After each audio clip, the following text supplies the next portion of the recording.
Peux-tu développer une maladie mentale avec le cannabis? Oui, oui, oui, oui, oui, oui, oui, 1000 fois oui. Alors avec le cannabis, si on a des prédispositions à cette maladie, on va accélérer le processus de la schizophrénie.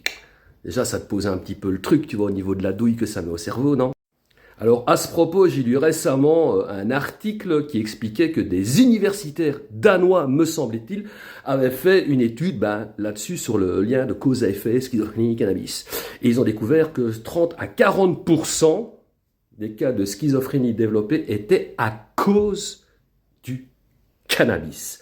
Donc tu vois, ça rigole déjà pas trop. Mais bon, il faut vraiment avoir des prédispositions à cette maladie pour la développer. C'est pas tout le monde qui va fumer des ouinges qui va devenir schizophrène. Mais bon, voilà. Au moins, ça, c'est dit. Alors, tu peux aussi développer de la dépression, de l'angoisse, de l'anxiété et des crises de panique. Et tout ça, ce sont des maladies mentales.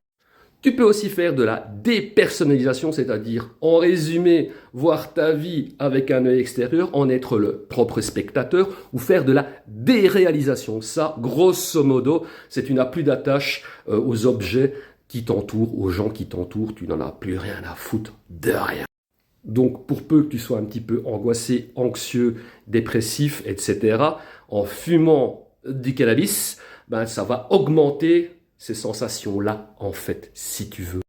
Donc, quoi qu'en disent certains esprits chagrins et réfractaires à l'idée que le cannabis, c'est pas bon pour la santé, et c'est pas bon pour la santé, et certainement pas bon pour la santé mentale.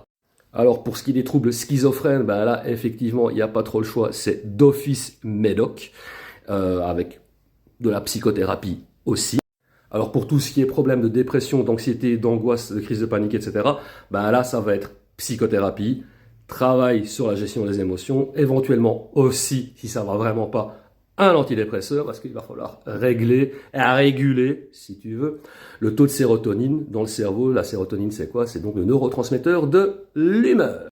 Et pour traiter la dépersonnalisation ou la déréalisation, là, c'est aussi psychothérapie, une thérapie d'ailleurs qu'on appelle comportementale, et si ça passe vraiment pas, là aussi, médoc.